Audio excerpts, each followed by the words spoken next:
warahmatullahi wabarakatuh.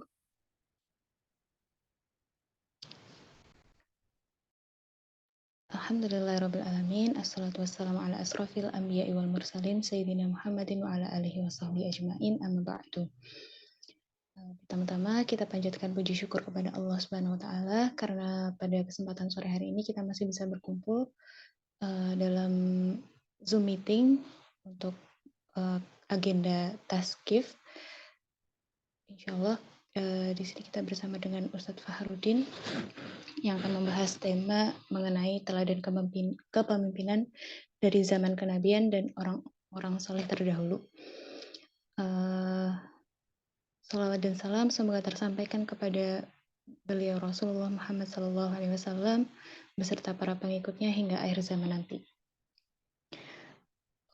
Untuk membuka sesi kita pada sore hari ini, mari kita buka bersama dengan basmalah bersama-sama. Bismillahirrahmanirrahim. Untuk selanjutnya, pembacaan tilawah oleh Saudari Alia. Kepadanya dipersilakan.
Yudabbiru amrahu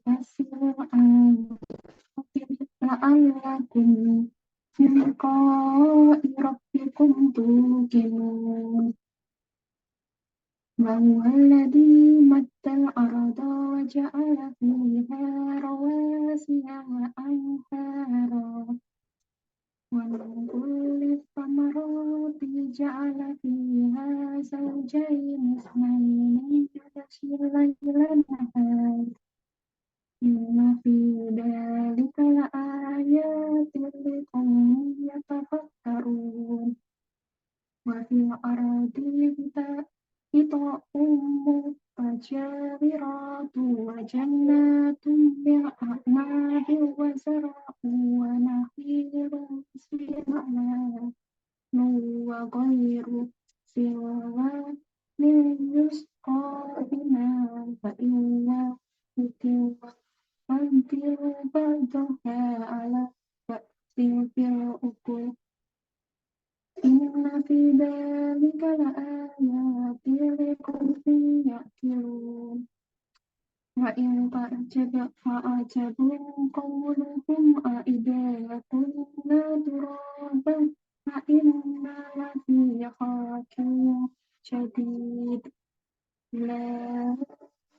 Alladzina kafaru bi rabbihim wa ulaika al-aghlal fi a'naqihim wa ulaika ashabun nar fiha khalidun. Shadaqallahul azim. Alhamdulillahirrahmanirrahim. Terima kasih kepada Saudari Alia untuk pembacaan tilawah Al-Qur'annya. Semoga menambah keberkahan kita pada sore hari ini. Untuk selanjutnya, langsung saja masuk ke acara inti, yaitu materi oleh Ustadz Fahrudin. Monggo kepada Ustadz Fahrudin dipersilakan. Ya.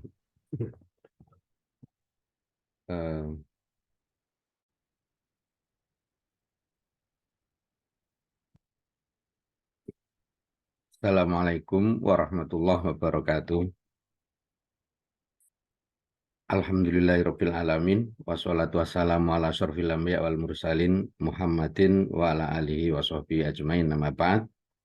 Puji syukur kita panjatkan kehadirat Allah karena berkat rahmat, taufik dan inayahnya kita bisa melaksanakan kajian pada sore hari ini meskipun secara virtual. Sholawat serta salam semoga tetap dilimpahkan kepada junjungan kita Nabi Muhammad SAW. Untuk materi ya kita bagikan dulu.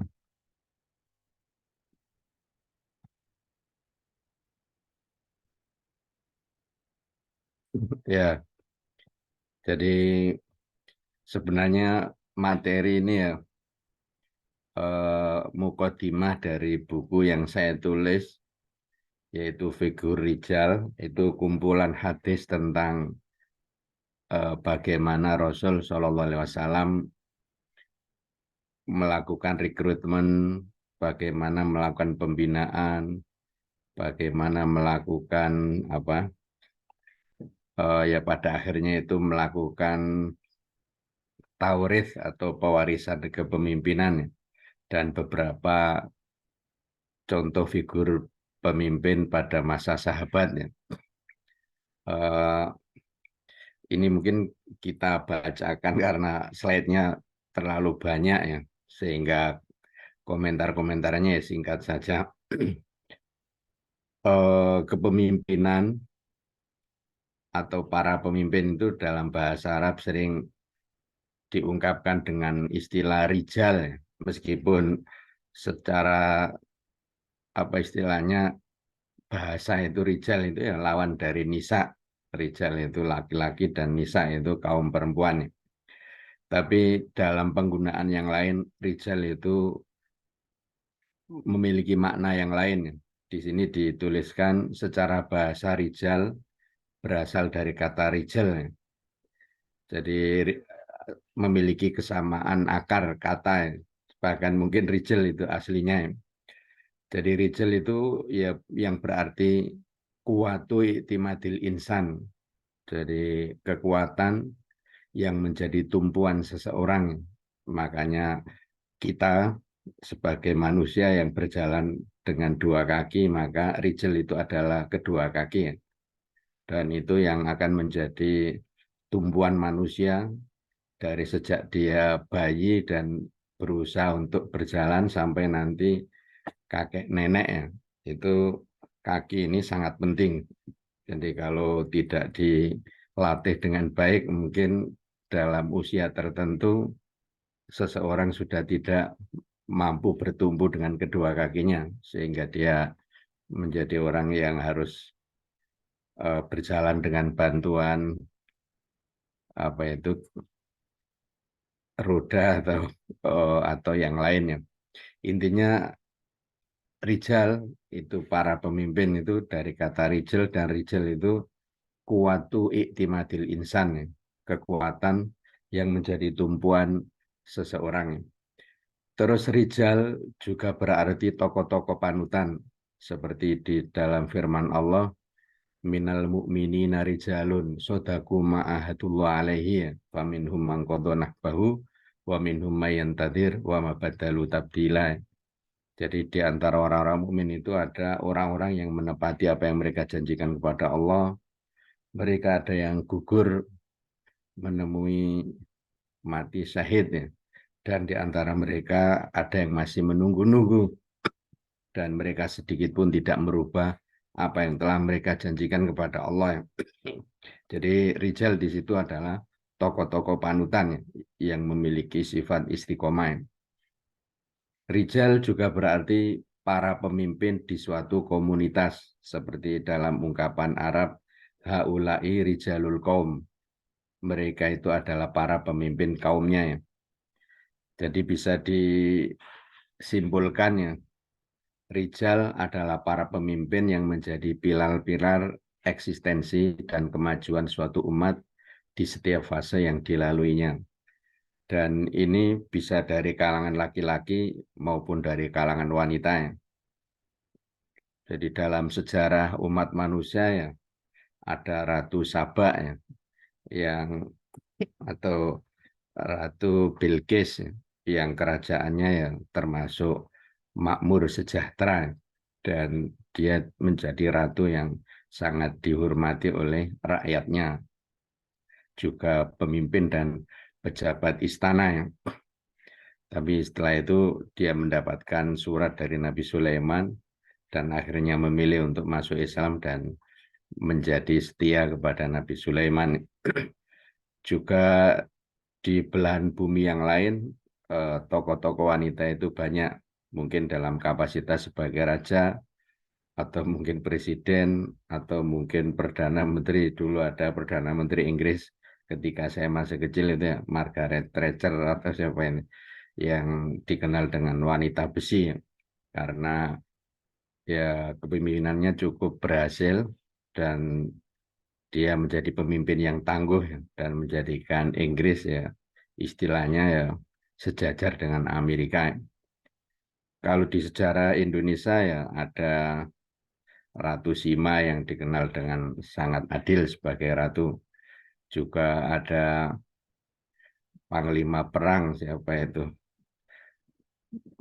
Banyak ya pemimpin-pemimpin wanita. Jadi kata Rijal itu tidak berarti laki-laki.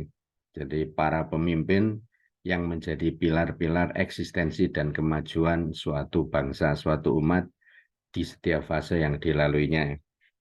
Itu kesimpulan dari eh, makna Rijal di luar apa istilahnya, di luar yang sering kita dengar yaitu kaum laki-laki yang. Terus Rijalul Yaum, para pemimpin hari ini dan sebagian realita kaum muslimin ya. Jadi pembahasan tentang kepemimpinan itu ya sangat penting karena ada beberapa fakta yang kita rasakan bersama. Yang pertama itu kaum muslimin paling berjasa dalam perjuangan, namun orang lain yang menikmati hasilnya. Jadi kita tahu bahwa yang berjuang merebut kemerdekaan dari penjajahan Jepang, penjajahan Belanda, sekutu, dan seterusnya, itu adalah orang-orang Islam, para kiai, ya, tokoh-tokoh Islam. Ya meskipun ada tokoh-tokoh agama lain, tapi itu dibandingkan tokoh Islam itu sangat-sangat sedikit. Bahkan istilahnya kan ya, agama lain itu ya datang dari Belanda si penjajah itu ya. Sehingga ketika Belanda kabur dari Indonesia, mereka dapat tinggalan aset, yaitu lembaga pendidikan yang strategis ya, letaknya itu di pinggir jalan, juga tempat-tempat ibadah yang rata-rata di pusat perkotaan ya. Jadi pejuang-pejuang yang berjuang merebut kemerdekaan itu ya orang-orang Islam, para tokoh-tokoh Islam. Tapi setelah Indonesia merdeka, banyak di antara mereka itu yang kembali ke pesantren, yang tetap melanjutkan perjuangan secara damai, secara politik itu ya sangat sedikit. Rata-rata atau sebagian besar mereka itu kembali ke pesantren. Makanya apa istilahnya, medan yang kosong itu akhirnya diisi oleh orang-orang yang mereka tidak paham agama atau katakanlah sekuler ya. Jadi memandang bahwa agama itu ya tempatnya di masjid, terus untuk ranah politik ya mereka harus mengisinya dengan sistem lain di luar Islam. Dan itu disebabkan oleh beberapa hal ya. Yang pertama bahwa ini ya stagnasi perjuangan ya. Sebagian dari mereka itu memahami bahwa perjuangan bangsa Indonesia ini sudah selesai, sudah selesai. Akhirnya mereka kembali ke pesantren. Jadi bahwa perjuangan itu ya nggak ada selesainya ya. Dari satu fase ke fase yang lain. Dan ya mungkin dalam istilah itu likuli asrin rijaluhu ya, bahwa setiap fase atau setiap masa itu ada pemimpin-pemimpin yang cocok itu ya belum ada pada waktu itu ya, sehingga diisi oleh orang-orang sekuler. Dan juga bisa jadi karena apa istilahnya ya, terlalu over apa itu estimate atau salah perhitungan ya. Jadi ada semacam optimisme dari beberapa kiai atau pejuang Islam bahwa setelah merdeka itu ya yang memimpin itu nanti ya orang-orang Islam yang Islamnya taat ya, karena di antara tokoh-tokoh politik Indonesia itu ya rata-rata ya agamawan ya, politisi Muslim dari Pak Nasir, terus siapa putranya Pak Hasim itu ya, Pak Hasim As'ari, terus Ki Bagus Hadikusumo dan seterusnya, itu tokoh Muhammadiyah, Sukiman dan seterusnya. Itu mereka terlalu husnudzon dan mereka ya mungkin mendapatkan pendidikan barat sehingga ketika Malaysia lebih memilih apa istilahnya sistem pemerintahannya itu monarki. Dengan monarki itu kan warna keislamannya itu lebih kental ya, karena kerajaan-kerajaan di Melayu Malaysia itu ya seluruhnya kerajaan Islam ya.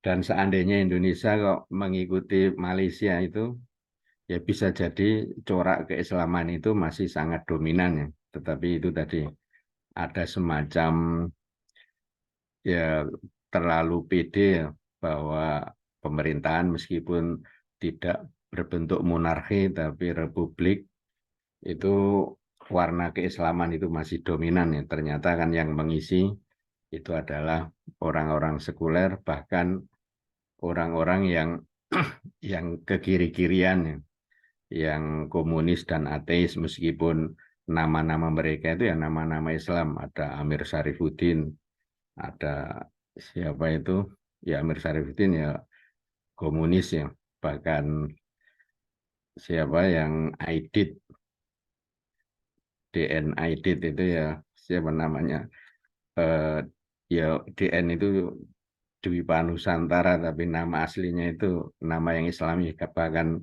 pernah tinggal di kampung Arab ya dan sempat menjadi tukang adzan, tapi haluannya itu haluan komunis ya. Jadi itu pertama karena tadi orang Islam yang berjuang, tapi justru yang menikmati hasilnya itu ya orang-orang sekuler, orang-orang kiri, dan orang-orang yang tidak berpihak kepada kaum muslimin. Eh, itu ya terjadi sampai sekarang. Para kiai mendukung orang yang ternyata dia tidak berpihak kepada Islam dan kaum muslimin ya, tapi lebih berpihak kepada asing dan asing dan seterusnya. Itu fakta yang pertama. Yang kedua, tidak sedikit lembaga keagamaan hanya mampu bertahan 3 periode kepemimpinan ya.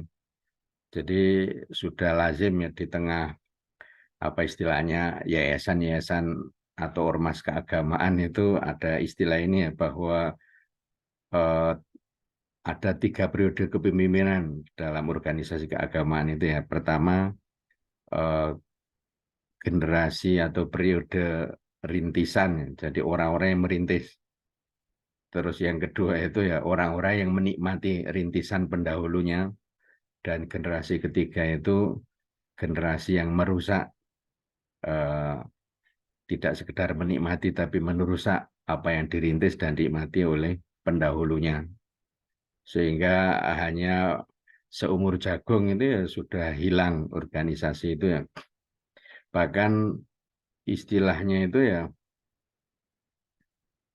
ya bisa jadi itu terjadi beberapa generasi, mungkin untuk rintisan 2 dan 3 generasi, untuk yang menikmati itu ya 1 atau 2 atau 3 generasi, tapi setelah itu yang ada adalah generasi yang menghancurkan, generasi menghancurkan, entah itu dengan apa istilahnya affair, apa kasus atau skandal dan seterusnya ya. Entah itu dengan korupsi, entah itu dengan tindakan-tindakan yang akhirnya menghancurkan ormas keagamaan tersebut dan tidak pernah muncul lagi ya. Itu banyak ya. Jadi lembaga-lembaga keagamaan, entah itu pesantren, ya seperti apa pesantren besar di Jombang itu kan ya, akhirnya ya pesantren yang sangat besar, tapi itu masih dalam satu generasi, tapi sudah dirusak oleh anaknya. Wallahu alam apakah itu skandal yang benar atau fitnah, tapi yang jelas pondok itu menjadi apa ya, yang dulunya disegani dihormati, jamaahnya banyak ya, sekarang ya berkurang ya, sangat-sangat berkurang. Itu jadi organisasi keagamaan dalam apa di tengah kaum muslimin itu hanya terdiri dari 3 kepemimpinan ya. Jadi generasi yang merintis, generasi yang menikmati, dan generasi yang menghancurkan. Terus yang ketiga itu tereduksinya umur jamaah menjadi umur individu karena sang pemimpin membangun figuritas. Jadi lupa untuk melakukan regenerasi. Jadi loyalitas pengikutnya itu ditujukan kepada individu dia sebagai pemimpin organisasi. Akhirnya apa? Ya begitu dia meninggal, organisasinya juga ikut mati bersama wafatnya dia. Jadi setelah itu seakan-akan organisasinya sudah nggak ada. Jadi karena pemimpin siapapun setelah itu yang datang menggantikan itu dianggap ya belum pantas, belum layak, belum memenuhi syarat ya. Baik itu secara kenyataan maupun image dari para pengikutnya. Jadi dia lupa untuk melakukan kaderisasi, lupa untuk melakukan kaderisasi. Jadi yang dibangun itu ya loyalitas kepada figur dia. Dan itu banyak kita jumpai.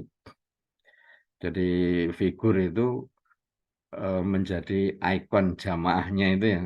Begitu ikonnya bermasalah, meskipun masih hidup, pondok dan organisasi yang dia pimpin itu seakan-akan tenggelam. Begitu juga setelah meninggal dunia itu seakan-akan jamaahnya itu tenggelam, meskipun secara fisik infrastruktur mungkin masih ada ya.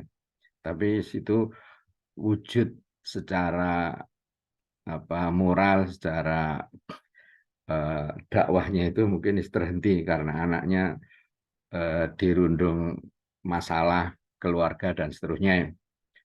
Itu jadi membangun figuritas sehingga umur jamaah menjadi umur individu ya. Jadi harusnya umur jamaah itu ya bisa puluhan tahun, ratusan tahun, bahkan mungkin berabad-abad ya. Tapi menjadi singkat karena individu membangun figuritas terhadap dirinya sehingga tidak bisa dilanjutkan oleh pemimpin setelahnya. Yang kedua, hengkangnya kader-kader unggulan dari organisasi induk. Jadi mereka lebih solo karir ya, memilih solo karir ya. Padahal kalau kita lihat ya, ya ini kalau di dunia musik itu ya, band itu ya lebih lama eksistensinya dibandingkan penyanyi solo ya. Tapi ya mungkin karena merasa vokalisnya itu yang paling berjasa, paling terkenal, paling populer, akhirnya dia memilih solo karir. Sehingga ketika bandnya merekrut vokalis baru ya masyarakat belum bisa menerima, dan yang solo karir sendiri ya tidak dapat eksis juga karena ternyata dia ya hanya pandai bernyanyi tapi tidak bisa mencipta lagu ya. Padahal kan ya apa yang mencipta lagu dan yang menyanyikan itu sama-sama penting. Jadi itu banyak yang akhirnya tenggelam karena solo karir ya. Jadi solo karir baik yang ditinggalkan maupun yang meninggalkan itu akhirnya sama-sama tenggelam. Jadi dan itu banyak terjadi dibesarkan oleh organisasi keislaman, terus mungkin dia moncer dan seterusnya, terus masuk ke lembaga lain, tapi akhirnya tenggelam. Jadi baik yang organisasi yang ditinggalkan itu menjadi surut, dia sendiri juga akhirnya hilang dari peredarannya. Jadi ada pribadi-pribadi yang istilahnya itu ketika apa istilahnya untuk berorganisasi itu ya nggak sabar. Padahal kan ada ungkapannya kadrul jamaati khairun min sofa'il fardi ya. Jadi kekeruan jamaah itu masih mending, masih lebih baik daripada kejernihan individual ya. Jadi memang eksistensi umat Islam ini harus didukung dengan tadi soliditas jamaah dan juga kejernihan individu para pimpinannya ya. Itu dua hal yang harus berjalan seiring. Kalau dipisahkan itu dua-duanya akan hancur ya. Itu Rijalul Yaum dan sebagian realita kaum muslimin ya. Kita masuk ke Marotibur Rijal ya. Tingkatan-tingkatan para pemimpin ya. Ya di sini pinjam istilah dari sebagian ahli dakwah atau juru dakwah bahwa para pemimpin dakwah itu ya harus melalui 3 tahapan, sedangkan tahap terakhir itu memang satu keterampilan yang harus ada pada rijalul dakwah, rijalul ummah maupun rijalul daulah. Jadi yang terakhir itu bukan marotib, tapi satu keterampilan, satu sifat yang harus ada pada setiap pemimpin, baik di level dakwah, level ummah maupun level daulah negara ya. Kita ke Rijalud Dakwah ya. Rijalud Dakwah adalah sekelompok orang yang telah terbina secara intensif sehingga memiliki kesiapan untuk berjuang dan berkorban di jalan Allah.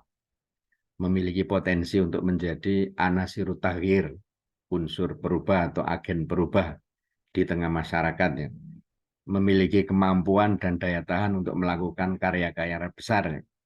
Memiliki karakter kuat, teguh, sabar, komitmen, dan kesungguhan dalam perjuangan dakwah.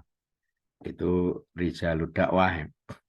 Dan Rijalud Dakwah ini ya ada dalam berbagai organisasi keagamaan, entah itu di NU sendiri, Muhammadiyah, Persis, Al-Irsyad, atau ya Islam kultural yang tidak membentuk organisasi ya kalau di Sumatera ya seperti Imam Bonjol dan seterusnya itu kan ya tidak berangkat dari organisasi tertentu. Beliau ya istilahnya ya Muslim kultural ya, yang kebetulan dakwah beliau itu akhirnya bersinggungan dengan orang-orang abangan yang hidup di Sumatera Barat sana ya, sehingga sempat terjadi perang atau konflik dan mereka yang berseberangan itu minta bantuan Belanda sehingga konfliknya itu menjadi konflik kaum muslimin Indonesia dengan penjajah Belanda.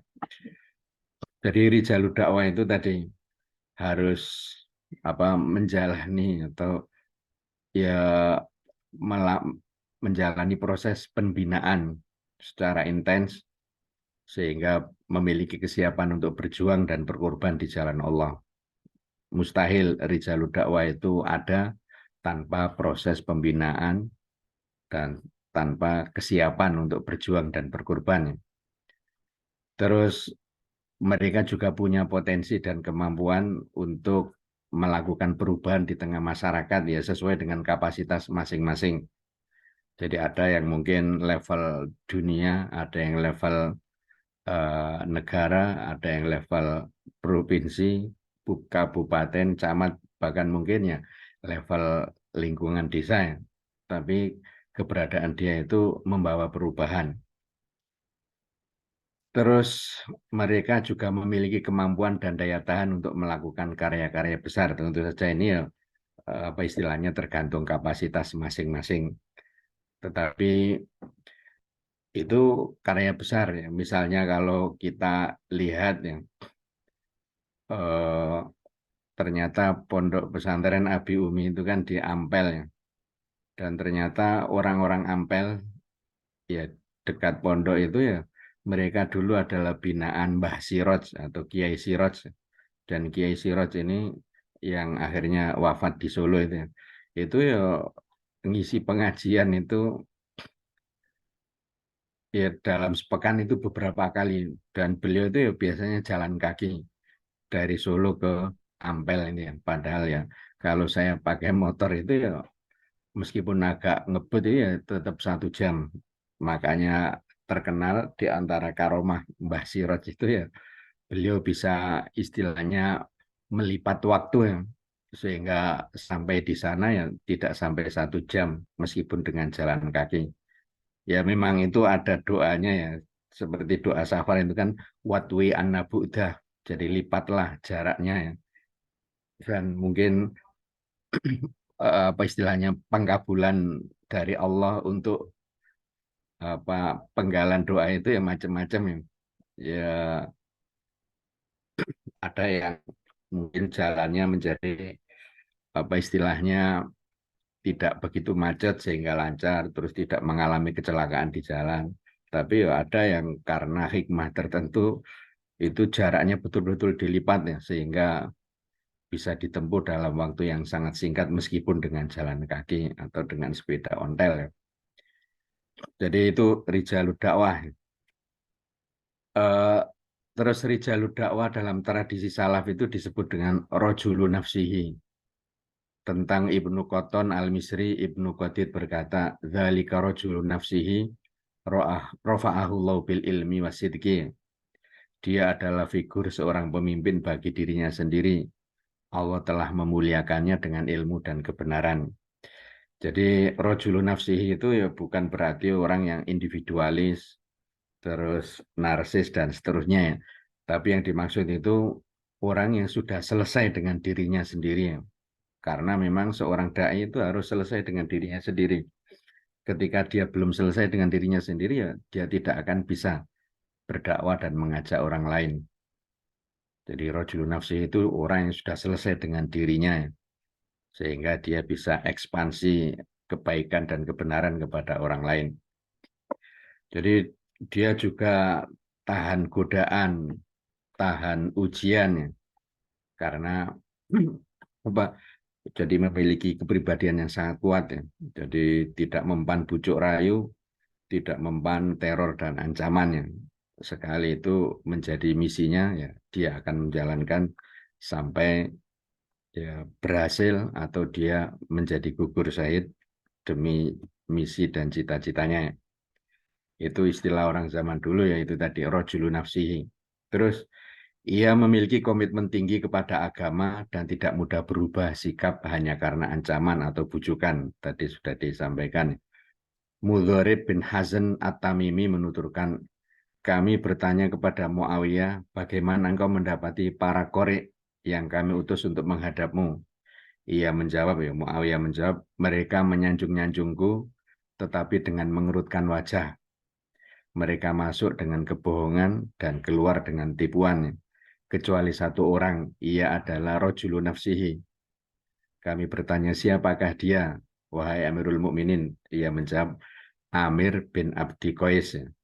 Jadi rojulu nafsihi atau rojulu dakwah itu ya tadi dia tidak tidak blin-plan, tidak bersikap munafik ya, memuji-muji tapi tadi wajahnya berkerut ya, sehingga terlihat bahwa pujiannya itu tidak tulus dan apa apa yang diucapkan berbeda dengan apa yang dibatin dalam hatinya ya. Kecuali satu orang dia tegas karena mungkin ya konflik antara Muawiyah dengan Ali itu ya ya semacam kejadian di Indonesia Pilpres itu menimbulkan polarisasi di masyarakat ya.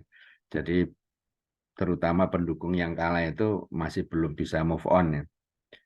Jadi ya bisa jadi seperti itu dan menurut ijtihad yang benar kan memang Ali itu di pihak yang benar, Muawiyah ijtihadnya salah. Tapi kita yang nggak sezaman ya nggak boleh ikut-ikutan baper terus menceburkan diri dalam fitnah itu. Kata Imam Nawawi itu adalah fitnah yang Allah menyelamatkan pedang kita dari fitnah itu. Maka janganlah kita itu melibatkan lisan kita dalam fitnah itu. Jadi kalau membaca tentang sejarah pada fase itu ya kita harus hati-hati ya. Jadi tapi kalau orang-orang yang sezaman itu kan ya ada terjadi di hadapan mereka ya Ali di pihak yang benar ternyata ya tersingkir ya.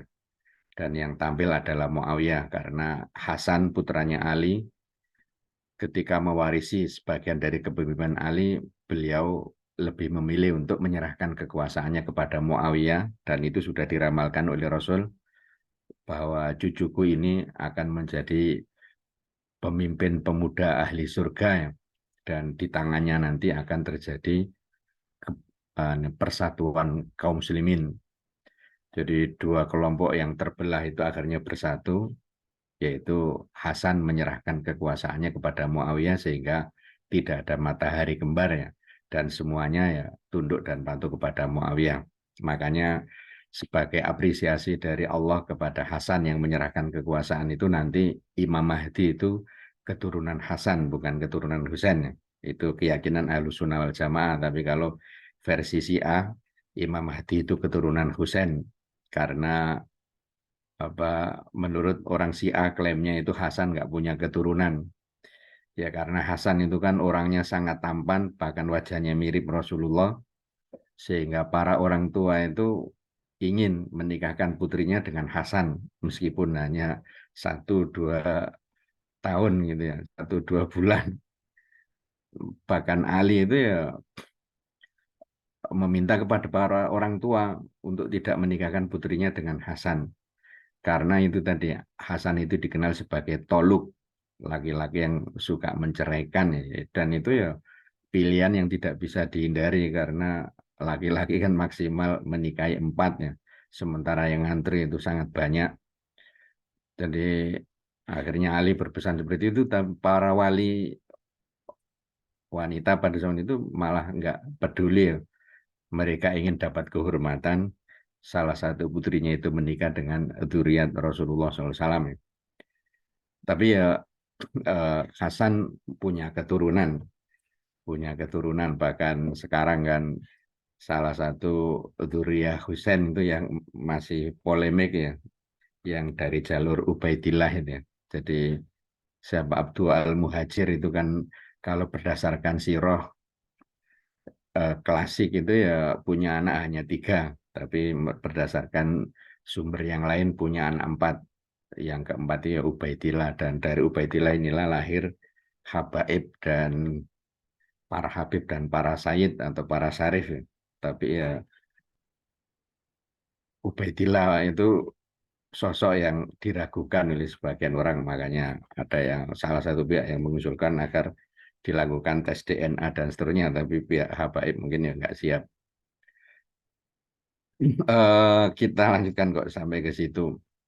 Kita beralih ke Rijalul Ummah. Jadi Rijalul Dakwah itu harus tidak boleh berhenti hanya sebatas Rijalul Dakwah. Dia harus mentransformasi diri menjadi Rijalul Ummah. Dan Rijalul Ummah itu dalam tradisi salaf disebut Rojulu Ammah. Jadi orang yang menjadi milik masyarakat. Jadi ada Abu Usama itu ketika ditanya tentang 2 sosok ulama ya, mana di antara mereka itu yang lebih, itu antara Fudail dengan Abu Ishaq ya. Terus Abu Usama mengatakan kanal Fudail rojulu nafsihi. Jadi Fudail itu orang yang sudah selesai dengan dirinya sendiri. Wakana Abu Ishaq rojulu amah, tetapi Abu Ishaq itu adalah rojulu amah, seorang pemimpin bagi masyarakat umum ya. Jadi lebih kiprahnya bagi masyarakat itu lebih maksimal.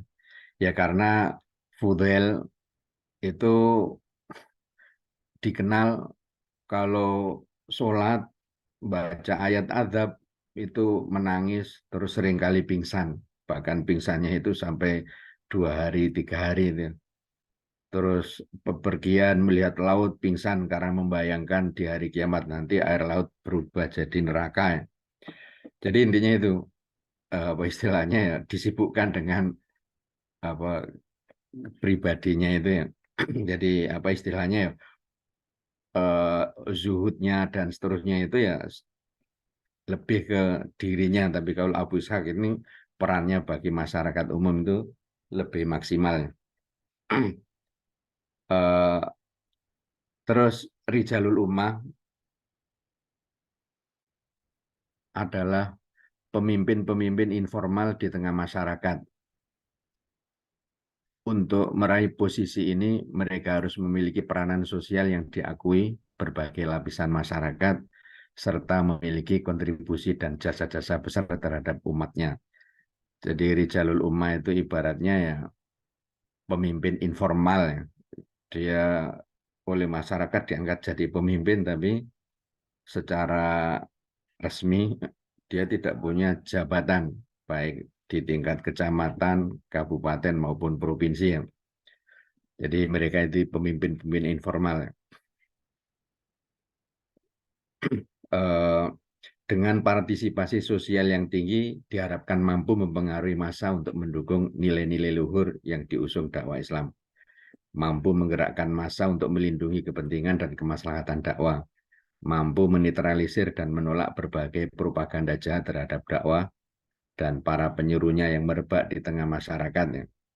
Jadi para ulama besar dulu itu ya di samping sebagai rijalul dakwah, mereka juga rijalul ummah. Jadi mereka mencoba untuk menyelesaikan problematika sosial keagamaan di masyarakat mereka.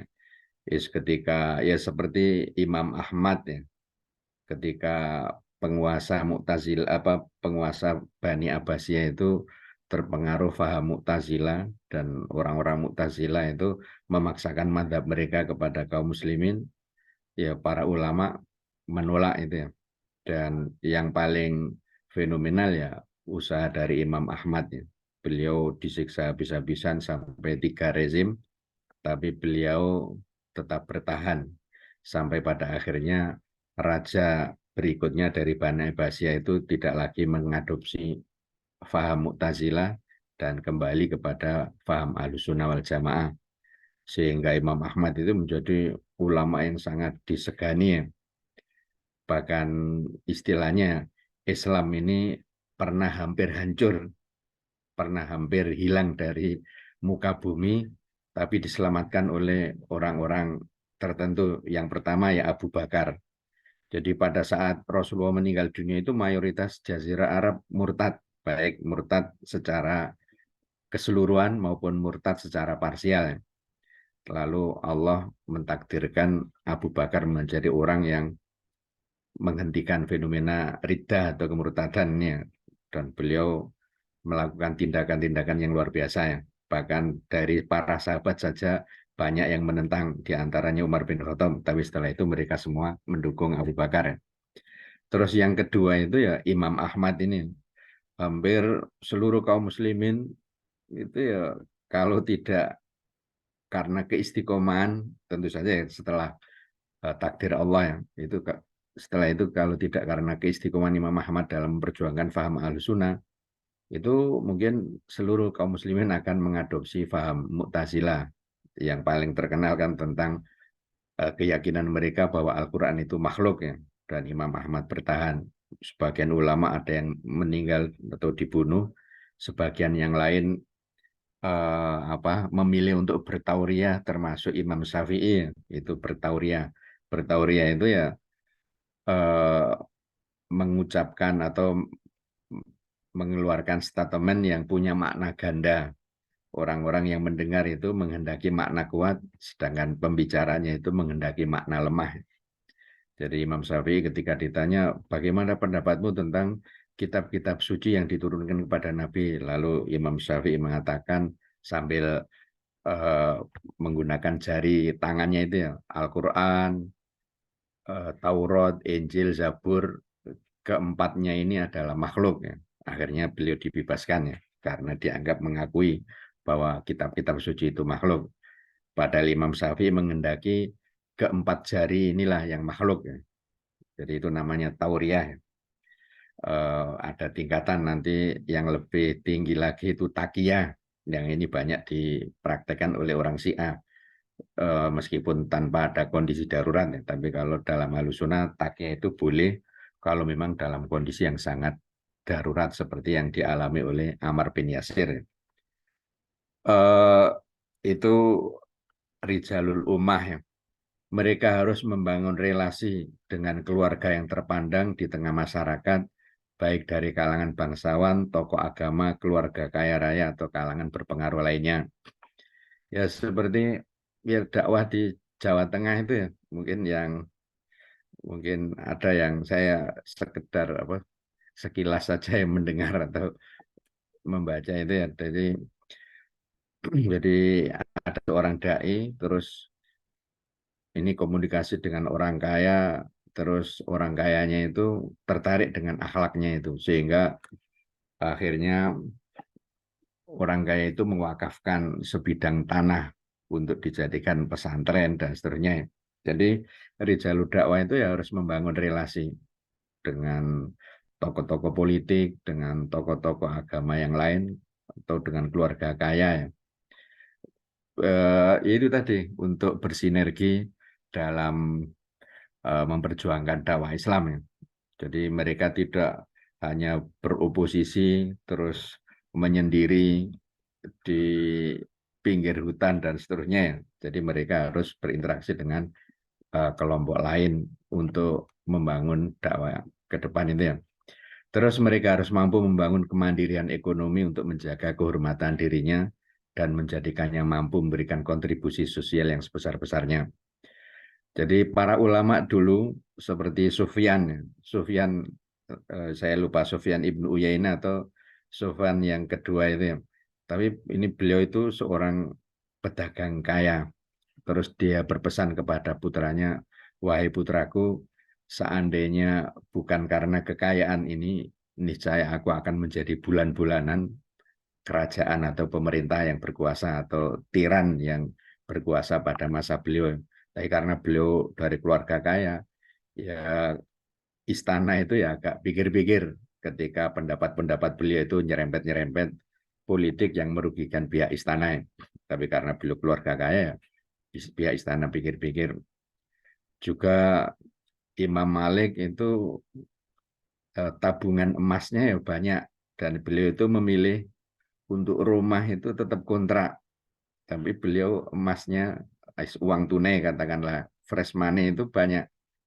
Ya ada pertimbangan seperti itu karena kalau membangun rumah terlalu megah sementara uang tunainya sedikit, itu ya zakatnya yang menjadi minimal karena rumah itu kan nggak wajib dizakati.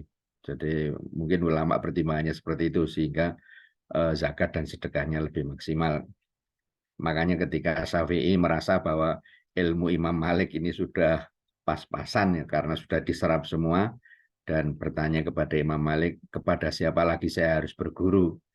Imam Malik merekomendasikan Muhammad bin Hasan Asy-Syaibani yang pernah berguru juga kepada Imam Malik, tapi dia berguru kepada Imam Abu Hanifah, sehingga dia harus pergi ke Irak. Terus Imam Malik memberikan bekal uang emas yang cukup banyak ya kepada Imam Syafi'i agar sampai di Irak. Ternyata ketika ketemu Muhammad bin Hasan Asy-Syaibani, ternyata emasnya itu dinar dirhamnya itu lebih banyak ya. Terus kelihatan Syafi'i itu agak tercengang itu. Apakah kamu kaget melihat ini? Jadi kita harus memiliki ini ya, agar penguasa-penguasa itu tidak seenaknya ya, mempermainkan kita untuk berfatwa yang mencocoki hawa nafsu mereka ya. Jadi itu Abu Hanifah juga pedagang kaya, banyak murid-muridnya itu yang disuruh kerja oleh ibunya itu dibantu, jualannya dibeli, terus mereka konsentrasi ikut pelajaran dari Abu Hanifah dan pulang itu sudah membawa uang. Itu Abu Yusuf itu seperti itu, murid utama dari Abu Hanifah itu. Jadi itu intinya harus memiliki kemandirian ekonomi. Terus mereka harus memiliki kapasitas keilmuan yang lebih tinggi dibandingkan orang lain. Bahkan kalau mampu mereka harus berusaha meraih gelar akademik yang tinggi ya, karena seringkali masyarakat lebih mendengar dan mempercayai tokoh yang memiliki gelar tinggi daripada yang tidak memiliki gelar atau hanya memiliki gelar yang rendah. Jadi kayaknya di Indonesia itu ya gelar akademik itu ya sangat membantu, sangat penting. Dan ini disadari oleh teman-teman Salafi ya. Jadi mereka meskipun dari segi penampilan itu cingkrang, dan mungkin ya dari pakaiannya itu kurang modis, tapi mereka punya kesadaran. Akhirnya mereka itu ya menempuh pendidikan formal ya, S2, S3. Itu seperti ya Rafiq Basalama, siapa itu satunya lagi, terus yang lainnya itu rata-rata gelarnya MA atau doktor ya. Jadi ini ya satu kesadaran yang patut kita tiru ya. Jadi karena masyarakat Indonesia seperti itu, beda dengan Mesir misalnya itu Syekh Mutawalli Sa'rawi itu ya mungkin nggak punya gelar, tapi beliau menjadi orang nomor satu di Al-Azhar. Bahkan ada istilahnya, apa istilahnya yaitu Abbas Mahmud Al-Aqad itu ya orang yang otodidak ya, dan karya-karyanya luar biasa. Ketika disuruh mbok yo cari gelar akademik, terus apa sih, memang orangnya agak kemaki ya. Kalau saya mau mencari gelar, di sana ada gelar Al-Alama, itu gelar yang paling sulit ya. Kalau saya cari gelar terus siapa yang menguji saya ya. Jadi siapa yang menguji saya. Dan setelah menyampaikan ceramah ilmiah atau pidato itu, pidatonya selalu menarik. Banyak hal baru ya yang beliau, karena beliau otodidak dan apa istilahnya kutu buku ya. Setelah selesai ceramah itu terus beliau mengatakan al-aqad la yatakarrar ya. Akad itu tidak akan terulang. Akad itu hanya saya ya.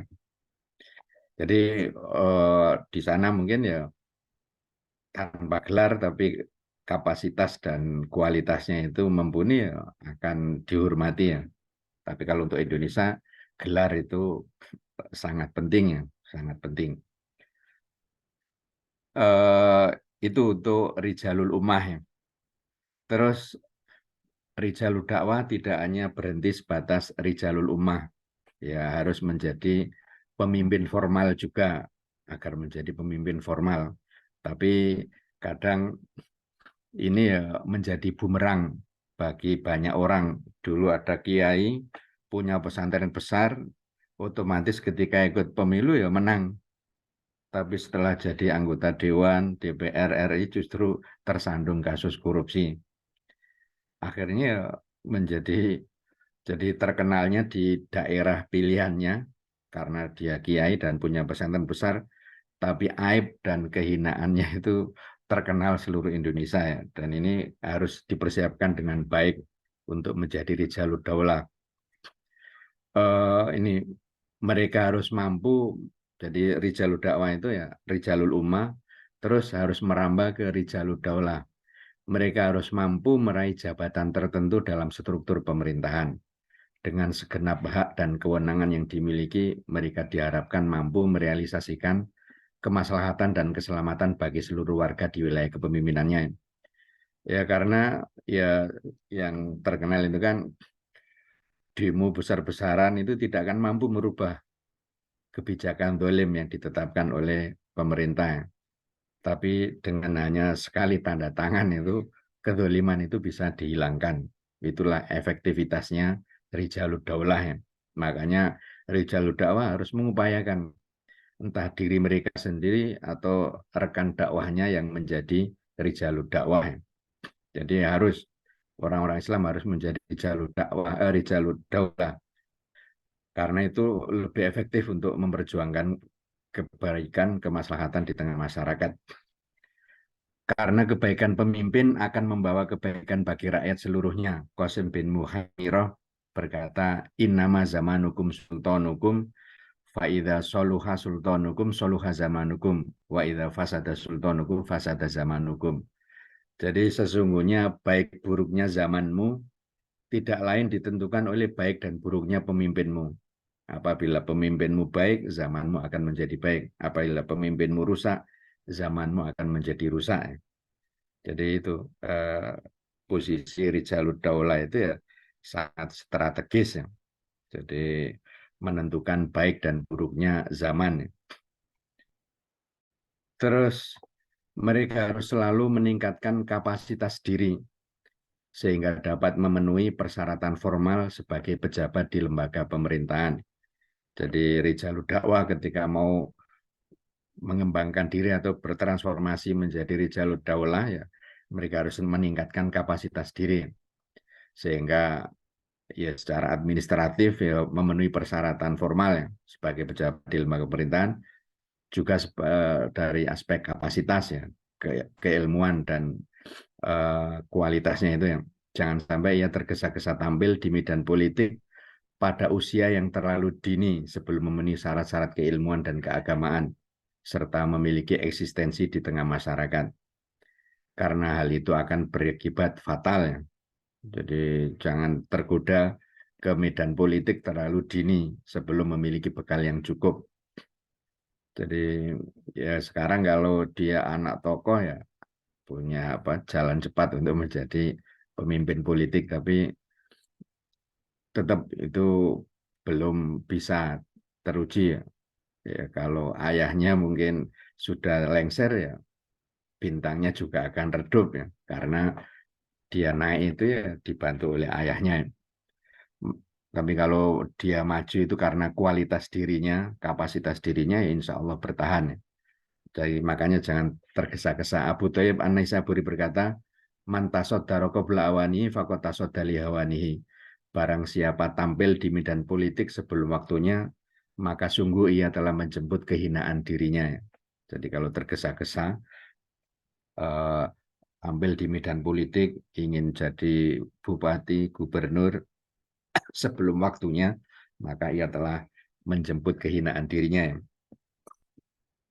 Terus berusaha mendapat dukungan yang seluas-luasnya dari berbagai pihak, baik dari partai politik, organisasi kemasyarakatan, asosiasi, dan perkumpulan lainnya. Hal itu dapat mengantarkan para kandidat pemimpin menuju panggung kekuasaan politik. Salah satu sarana untuk meraih dukungan yang seluas-luasnya dari masyarakat adalah dengan senantiasa bersikap, berbicara, dan bertindak yang baik, serta menebar kemanfaatan kepada semua orang. Ya, kalau sekarang kan eranya internet,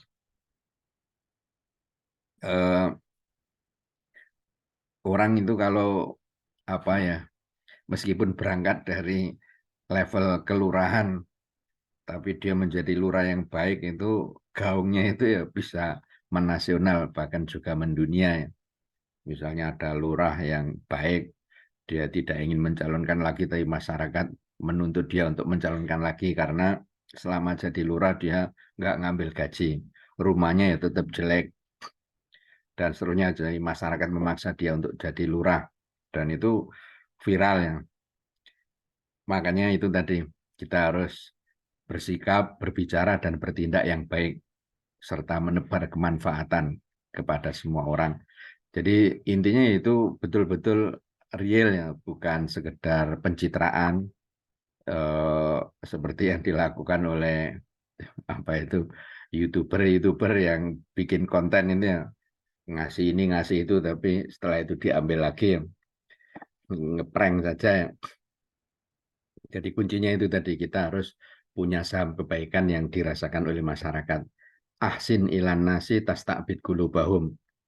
Fatolama ista'badal insana ihsanu ya. Berbuatlah kebaikan kepada sesama manusia, niscaya engkau akan menaklukkan hati mereka. Selamanya kebaikan akan selalu dapat menundukkan manusia. Terus berusaha melakukan perbaikan di internal lembaganya dan di lembaga lain yang menjadi mitra kerjanya. Senantiasa memerintahkan kebaikan dan mencegah kemungkaran, menyadari sepenuhnya bahwa tindakan ini merupakan konsekuensi dan ungkapan syukur atas anugerah kekuasaan yang Allah berikan kepadanya. Jadi setelah berkuasa itu ya kita harus memperbaiki tim kita, partai kita ya. Terus juga bersinergi dengan mitra kerja kita ya. Dan seterusnya itu. Dan itu kita lakukan dan termasuk mitra utama kita itu ya rakyat. Karena itu sangat menentukan eksistensi kita di ranah politik ya. Makanya Rasul berpesan, innakum mansuruna wa musibuna wa maftuhul lakum. Faman atroka dzalika minkum falyattaqillah wal ya'mur bil ma'ruf wal yanha 'anil munkar. Sesungguhnya kalian akan diberi kemenangan, meraih tujuan dan dibukakan berbagai jalan kemudahan. barang siapa di antara kalian mendapatkan hal itu, maka hendaklah ia bertakwa kepada Allah, memerintahkan kebaikan dan mencegah kemungkaran. Senantiasa meningkatkan kualitas keimanan agar tidak sampai tergelincir dan tergoda untuk melakukan pelanggaran, penyalahgunaan jabatan dan wewenang. Hendaknya mereka selalu mengingat sabda Rasul, man ata abwaba sultan uftutina. Barang siapa mendatangi pintu-pintu kekuasaan, niscaya ia akan menjadi terfitnah atau kurban fitnah. Dan ini tidak satu dua yang menjadi kurbannya. Para ustadz itu ya jadi kurbannya. Sehingga muncul di pemberitaan itu ya nikah dengan berondong misalnya, atau nikah dengan janda labil sehingga menimbulkan permasalahan KDRT dan seterusnya, atau mungkin ya akhirnya jatuh pada korupsi dan seterusnya. Jadi itu fitnahnya sangat besar, dan memang ya tabiat kekuasaan seperti itu. Di samping itu juga kita harus tahu bahwa ada setan jin dan manusia yang berusaha untuk menjerumuskan para pemimpin muslim uh, dalam bahaya itu ya. Kita lanjutkan, senantiasa meningkatkan kapasitas dan elektabilitas diri dan organisasinya sehingga mampu mengantarkan salah satu figur terbaik mereka untuk menjadi imamun adil. Jadi tadi mungkin ya level kepemimpinan ya tingkat kecamatan, kabupaten, provinsi ya. Kalau bisa itu ya mampu mengantarkan salah satu kader terbaiknya untuk menjadi presiden, atau kalau parlementer ya perdana menteri ya. Menjadi imamun adil yang mendatangkan keselamatan dan kesejahteraan bagi seluruh rakyat. Mereka hendaknya menjadi tim yang solid dan senantiasa konsisten dalam mengawal dan mengantarkan pimpinan mereka menuju kesuksesan dan kejayaan di dunia dan akhirat. Rasul SAW bersabda, "Idza aradallahu bil amiri khairan ja'ala lahu wazira sidqin, inna siyadakaru wa indakaru a'anahu." Apabila Allah menghendaki kebaikan kepada seorang amir, pemimpin tertinggi ya, ja'ala lahu wazira sidqin, Allah akan menjadikan untuknya staf yang loyal dan jujur ya. Jika pemimpin itu lupa, dia mengingatkannya. Jika pemimpin itu dalam keadaan ingat, ya dia membantu dan mendukungnya. Proyek-proyek kebaikan itu dibantu secara maksimal. Terus terakhir ini, rijalu a'lamu birijal. Jadi dalam level rijalud dakwah, rijalul ummah, dan rijalud daulah, kita itu harus menjadi rijalu a'lamu birijal ya. Jadi seorang pemimpin yang sangat paham dengan kualitas, talenta, dan potensi yang ada pada kader-kader atau bawahan kita atau staf kita ya. Jadi kita menjadi orang yang sangat tahu dengan kualitas orang lain yang ada di sekitar kita ya.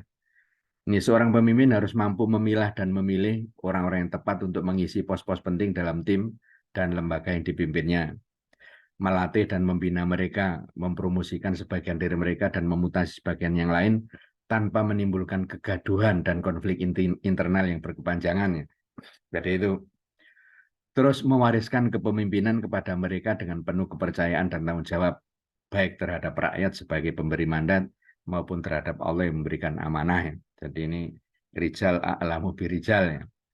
Jadi kemampuan untuk mengetahui potensi dan talenta yang dimiliki oleh orang di sekitarnya, terus melatih mereka sesuai dengan bakat masing-masing dan mempromosikan untuk menempati pos-pos tertentu dan memutasi sebagian yang lain yang kurang berkualitas tapi tanpa konflik internal yang berkepanjangan ya. Dan mewariskan kepemimpinan kepada mereka dengan penuh kepercayaan ya. Teladan kita dalam hal ini adalah Abu Bakar. Umar bin Khattab pernah mengatakan, "Yarhamullah Abu Bakrin kana alamu birijali minni." Semoga Allah merahmati Abu Bakar, ia lebih paham tentang rijal daripada saya. Jadi beliau, Abu Bakar, sangat paham tentang figur-figur pemimpin daripada aku. Jadi ini dalam kasus Khalid bin Walid ya. Jadi Umar bin Khattab menerima banyak masukan ya mengenai sejarah ini ya, banyak digoreng oleh orang-orang yang tidak suka kepada Islam, terutama dari kalangan orientalis ya. Tapi intinya ya, Khalid Umar bin Khattab mengakui ketika mengangkat Khalid sebagai panglima itu adalah pilihan yang tepat. Dan ketika Umar menurunkan Khalid bin Walid itu ya Umar menyadari itu kurang tepat, itu pilihan yang kurang tepat ya. Makanya beliau mengatakan kata-kata ini. Ini ada kisah panjang yang mengenai atau yang melatar belakangi hal itu ya. Tapi intinya Abu Bakar itu lebih tahu tentang figur-figur pemimpin di sekitar beliau ya, melebihi Umar.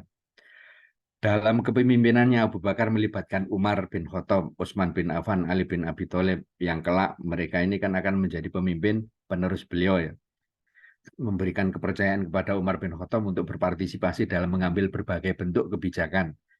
Sampai-sampai sebagian orang menganggapnya sebagai the real khalifah, sedang Abu Bakar hanya sebagai wakilnya. Itu banyak kasus-kasus apa di masyarakat itu ketika ada yang konsultasi, ada yang mengadu kepada Abu Bakar, yang memberikan keputusan adalah Umar.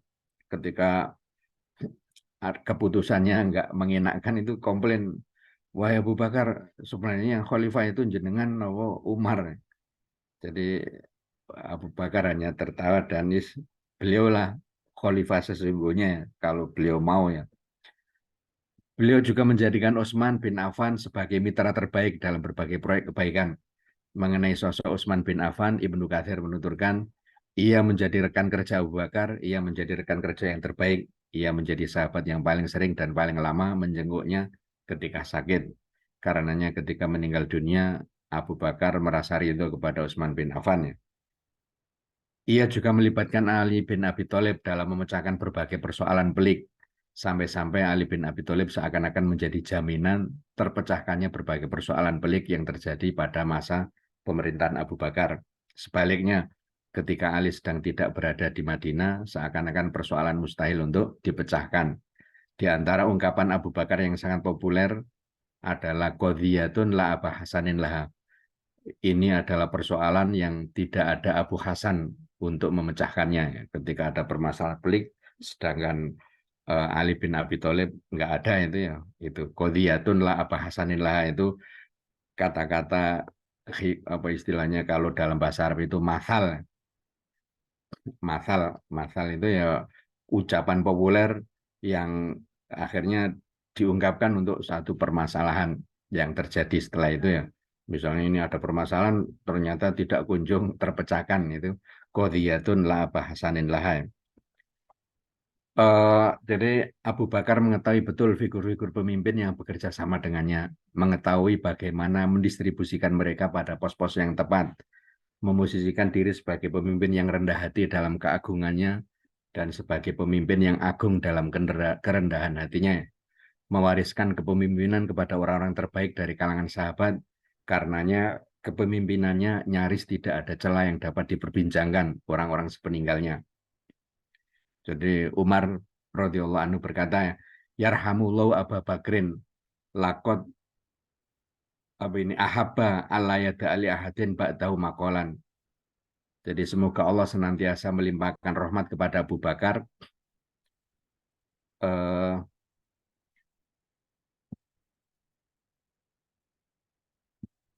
Ini kok muncul gambar. Tidak membiarkan seorang pun sepeninggalnya memiliki alasan untuk membicarakan yang tidak baik tentang dirinya ya. Jadi beliau sangat perfect sebagai pemimpinnya, sehingga lawan politik kalau ada ya atau oposisi itu tidak punya celah untuk menjelek-jelekan kepemimpinan beliau setelah beliau wafat atau tidak lagi menjabat sebagai khalifah, sebagai pemimpin. Berbeda dengan sekarang berkuasa 2 periode, setelah tidak berkuasa itu seakan-akan nggak punya harga diri ya, dan menjadi bahan hujatan banyak orang. Ketika berkuasa dipuja-puja, tapi setelah tidak berkuasa itu menjadi orang yang paling mengenaskan ya. Terus teladan dari para teladan adalah Rasul Shallallahu Alaihi Wasallam ya. Jadi kenapa Abu Bakar sampai seperti itu? Karena beliau banyak belajar dari Rasulullah SAW. Jadi Rasulullah itu orang yang sangat paham dengan bakat, potensi, dan talenta ya para sahabat beliau. Jadi beliau pernah mengeluarkan testimoni seperti ini. Arhamu ummati bi ummati Abu Bakrin. Orang yang paling penyayang terhadap umatku adalah Abu Bakar. Wa asadum fi amrilai Umar. Yang paling keras dalam memperjuangkan agama Allah adalah Umar. Wa asdaquhum hayaan Utsman ibnu Affan. Dan yang paling tulus rasa malunya adalah Utsman bin Affan. Wa alamum bil halal wal haram Mu'ad bin Jabal. Yang paling tahu tentang halal haram itu adalah Mu'ad bin Jabal. Wa afrodhum Zaid bin Thabit. Dan yang paling menguasai ilmu faraid adalah Zaid bin Thabit. Wa akrohum yang paling tahu tentang kiroah tafsir adalah Ubay bin Ka'ab ya. Walikuli ummatin aminun wa aminu hadil umma Abu Ubaidah ibnul Jarrah. Setiap umat itu punya amin. Ya amin itu bisa sekjen istilahnya, kalau sekarang istilahnya sekjen atau sekretaris jenderal PBB siapa ini. Jadi itu yang dimaksud sekjen. Wa aminu hadil umma Abu Ubaidah ibnul Jarrah, dan sekretaris jenderal umat ini adalah Abu Ubaidah ibnul Jarrah.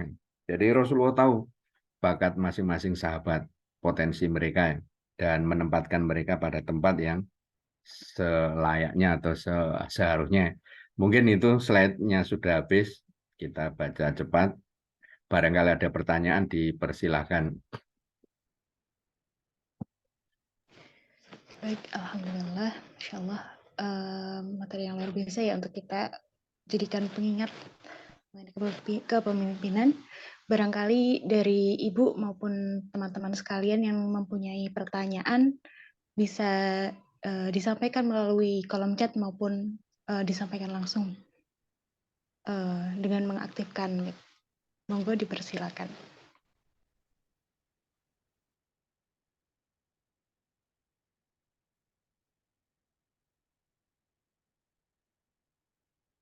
Hanya nggak ada, paling sudah mendekati maghrib ini.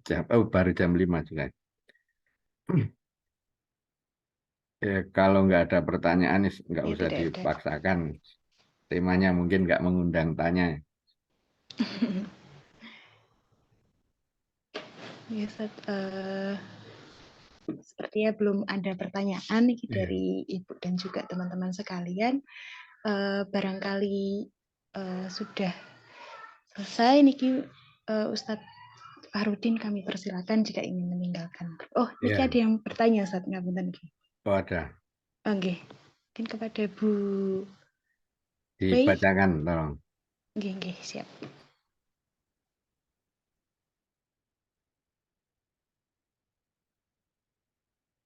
Apa pertanyaannya?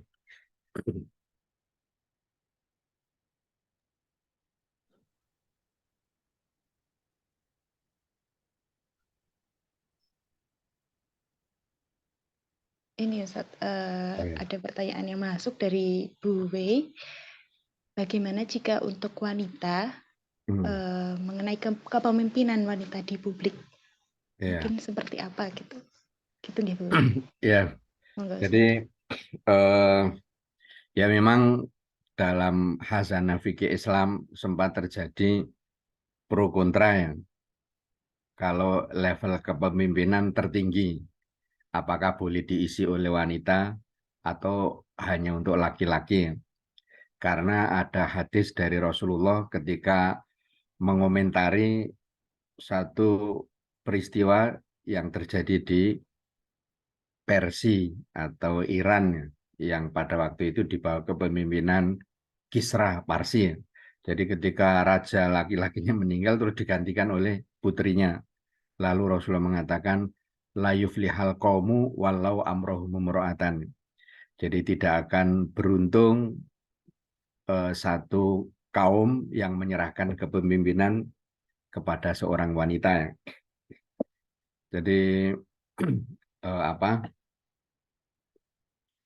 itu dijadikan pegangan oleh orang yang tidak setuju dengan kepemimpinan wanita. Jadi untuk level daulah pemimpin wanita itu haram karena Rasulullah sudah menjas itu bahwa suatu kaum tidak akan bahagia, tidak akan beruntung ketika mereka menyerahkan kepemimpinan kepada seorang wanita. Tapi kalau dalam sejarah ya, dalam sejarah itu ya ada Ratu Bilqis yang meskipun apa istilahnya itu sosok yang kafir ya, sosok yang kafir, tetapi yang ditonjolkan dalam Al-Quran kan sisi kepemimpinan dan kebijakannya ya, dan itu positif ya, makanya apa istilahnya ya, akhirnya terjadi pro kontra itu. Tapi begini ya, kalau sekarang kan kita berada dalam kondisi tidak untuk menentukan bahwa si A ini boleh jadi pemimpin, si B ini tidak ya. Kita dalam posisi dipaksakan untuk menerima pemimpin ya. Kondisi kita seperti itu. Jadi kita bukan yang menetapkan, tapi kita berikhtiar untuk mengajukan pemimpin yang kita inginkan ya. Itu posisinya seperti itu. Makanya ya kalau di wilayah misalnya di Amerika, Eropa misalnya kan itu mayoritas non-Muslim. Ya ketika ada beberapa pemimpin, yang satu wanita, yang satu laki-laki, ya pertimbangannya itu mana yang paling maslahah untuk kaum muslimin ya. Kalau maslahannya itu ya perempuan ya boleh dipilih yang perempuan itu. Jadi karena kita tidak dalam posisi yang menentukan calon pemimpin ini, kita hanya pihak yang disodori untuk memilih, makanya pertimbangannya itu mana yang paling maslahah. Karena ya toh sama-sama yang laki ya non muslim, yang perempuan juga non muslim ya.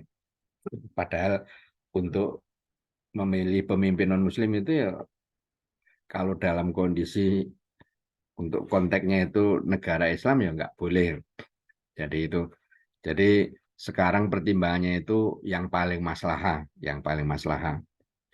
Jadi untuk level kecamatan, level provinsi, level kabupaten itu ulama masih memperbolehkan, dan hadis Nabi tadi tidak berlaku ya, karena ketika wanita jadi bupati dia menjadi bawahannya presiden. Jadi konteks hadis tadi itu untuk level pemimpin tertinggi di satu kaum, satu bangsa ya. Jadi kalau bupati, gubernur wanita itu nggak masalah karena dia di bawah kepemimpinan presiden. Itu jadi yang jadi polemik itu ketika jadi presiden.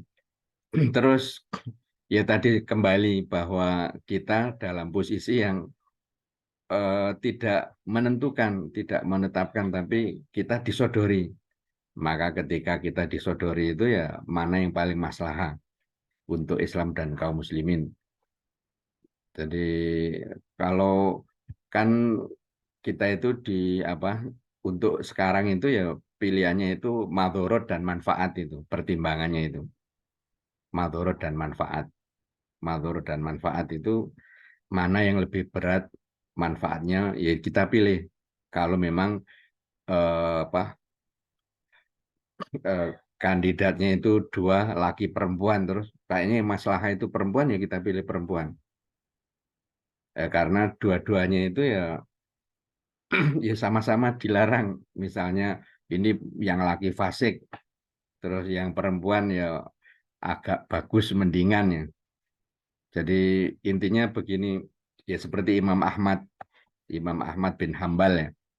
Ketika ditanya, ketika dalam kondisi perang, terus untuk memilih pemimpin atau panglima perang itu, apakah orang yang terampil, yang kuat, tapi dia fasik, atau orang soleh tapi dia lemah dari sisi kepemimpinannya. Kata Imam Ahmad, pilihlah pemimpin yang kuat meskipun fasik. Karena apa pertimbangan Imam Ahmad? Ya karena perang itu butuh kekuatan. Butuh kekuatan sehingga kekuatannya bermanfaat untuk kaum muslimin, kefasikannya yang merugikan dia sendiri. Tapi kalau pemimpin yang soleh, tapi dia nggak punya kemampuan dalam ilmu perang, maka kesolehannya untuk dirinya sendiri, tapi kelemahannya merugikan kaum muslimin. Jadi itu tergantung medannya ya, konteksnya itu ya. Jadi itu, jadi pemimpin wanita itu ya dalam tanda petik ya eh, haram sepenuhnya. Intinya kalau ada laki-laki yang baik untuk jadi calon presiden, ini perempuan yang baik jadi calon presiden ya kita pilih yang laki-laki. Dan itu juga sebagai bentuk kita menghormati si wanita itu ya, karena tugas sebagai kepala negara yang amanah dan seterusnya itu sangat berat. Makanya kenapa para nabi dan rasul itu laki-laki, karena konsekuensi dari tugasnya itu sangat berat. Sehingga Allah Ta'ala tidak mengangkat wanita sebagai nabi dan rasul, karena tantangannya kan luar biasa. Jadi itu bukan sebagai apa ya, syariat yang diskriminatif, tidak, tapi justru syariat yang melindungi kaum wanita agar jangan sampai nasib mereka itu dalam kacamata dunia itu sebagaimana nasib para nabi dan rasul, yang ada yang dibunuh oleh umatnya, ada yang disiksa dan seterusnya. Itu jadi kalau calonnya sama-sama baik, laki dan wanita, ya kita pilih laki-laki karena itu lebih pas untuk memikul konsekuensi yang berat dari kepemimpinan level negara. Jadi itu. Tapi kalau level-level di bawahnya itu mana yang kalau intinya yang lebih baik, misalnya perempuan ya kita pilih perempuan, nggak apa-apa. Tapi kalau untuk yaitu kalau level negara, kalau memang lebih masalah pilih wanita ya nggak apa-apa. Misalnya ketika mempresentasikan program atau rencana kepemimpinannya ke depan itu yang laki-laki kok maksiat semua, kebanyakan maksiat dan dolim, ya kita harus memilih pemimpin wanita itu karena eh, dalam presentasinya itu banyak berpihak kepada rakyat, banyak berpihak kepada Islam dan kaum muslimin. Jadi untuk level sekarang itu ya yang jadi pertimbangan itu maslahah dan madharatnya, bukan jenis kelaminnya ya. Itu untuk sekarang itu ya. Jadi mana yang paling maslahah itu yang kita pilih terlepas dari gendernya. Kayaknya itu, dan mungkin ya butuh baca-baca referensi yang lain untuk apa. Ini ada apa, kepemimpinan dakwah dan kepemimpinan umat jika dari sudut pandang wanita. Ya nggak ada masalah ya. Jadi ya ada ya, seperti katakanlah Cut Nyak terus Malahayati dan siapa itu kan ya, itu ya seperti Cut Nyak kan ya malah ya katakanlah beliau pemimpin informal di Aceh, itu sebagian besar pengikutnya ya wanita, tapi ya ada yang laki-laki ya. Jadi ya untuk pemimpin informal, pemimpin dakwah ya nggak ada masalah. Ya kadang eh, kadang ya tampilnya wanita itu lebih menguntungkan. Jadi misalnya kok apa, dulu di daerah saya Gresik itu ya, jadi dai-dai laki-laki itu nggak ada yang vokal, nggak berani. Tapi ternyata ada salah satu putri dari pesantren, putri dari kiai itu ya vokal banget. Jadi lurah-lurah itu dikritisi ya, kalian berkuasanya 8 tahun atau 5 tahun ya, jangan istilahnya menggadaikan agama. Jadi Adam Allah itu selamanya dan seterusnya. Jadi beliau vokal. Jadi malah untuk kepemimpinan dakwah nggak ada masalah. Untuk kepemimpinan sosial ya nggak ada masalah. Jadi ya itu tergantung. Justru itu lebih aman. Kadang wanita itu terus dipandang bukan sebagai musuh yang membahayakan. Kadang dipandang seperti itu malah lebih aman ya, lebih aman. Dan itu ya harusnya celah seperti itu ya dimanfaatkan. Celah itu dimanfaatkan. Eh, Ya memanfaatkan momen, celah dan seterusnya itu ya malah bagus itu ya. Artinya yang namanya peluang itu tidak datang dua kali, dan menjadi peluang itu kalau kita memiliki kesiapan dan kemampuan untuk memanfaatkan peluang tersebut ya. Kalau peluang tidak kita manfaatkan ya tidak jadi peluang. Jadi kalau memang ada peluang untuk wanita menjadi pemimpin dakwah dan ya seperti kalau di Mesir dulu Zainab Al-Ghazali ya. Dulu beliau pemimpin ya Al-Ahwat Al-Muslimat. Jadi yang awalnya ya berdiri sendiri. Terus ketika mendengar tentang Ikhwanul Muslimin terus membaca ADART-nya dalam tanda petik itu dia tertarik terus Zainab Al-Ghazali bergabung karena tentu saja kalau organisasi semakin besar itu ya semakin kuat dan semakin maksimal dalam menebarkan manfaat dan kebaikan ya. Dan beliau ya sangat tegar. Beliau itu perjalanan hidupnya di penjara itu ya sangat sangat mengerikan ya. Kalau apa itu Yaumun fi Zanzana atau apa itu bukunya beliau itu sangat terkenal dulu ya. Diterjemahkan Gema Insani Press itu. Zainab Al-Ghazali itu pemimpin, jadi bisa dikatakan pemimpin Al-Akhwat Al-Muslimat di Mesir ya. Dan saya kira di belahan bumi yang lainnya, tokoh-tokoh dakwah dan tokoh-tokoh umat itu ya ada dari kalangan wanita ya. Ya mungkin perlu membaca tentang tokoh perjuangan wanita sepanjang zaman. Saya pernah lihat tapi kok lupa itu anunya. Siapa-siapa saja tokoh-tokoh wanita yang berpengaruh di dunia ini, di dunia Islam ya. Itu selalu ada ya, jadi nggak ada masalah. Intinya masing-masing dari laki perempuan ya, bisa memberikan kontribusi yang maksimal untuk Islam. Mungkin itu saya bisa meninggalkan ini untuk selanjutnya. Ya, baik Ustadz, alhamdulillah terima kasih. Ya saya izin, mohon diri. Assalamualaikum. Oke. Waalaikumsalam warahmatullahi wabarakatuh. Baik, sebelumnya berhubung kita sudah memasuki penghujung acara, mari kita tutup sesi kajian taskif kita pada sore hari ini dengan membaca doa kafaratul majelis. Subhanakallahumma wa bihamdika asyhadu an la ilaha illa anta astaghfiruka wa atubu ilaik. Jazakumullahu khairan kepada Ibu dan juga teman-teman sekalian yang sudah hadir. Semoga bisa kita ambil manfaat dan juga hikmahnya. Saya sebagai MC mohon pamit undur diri. Mohon maaf apabila ada kesalahan. Wassalamualaikum warahmatullahi wabarakatuh.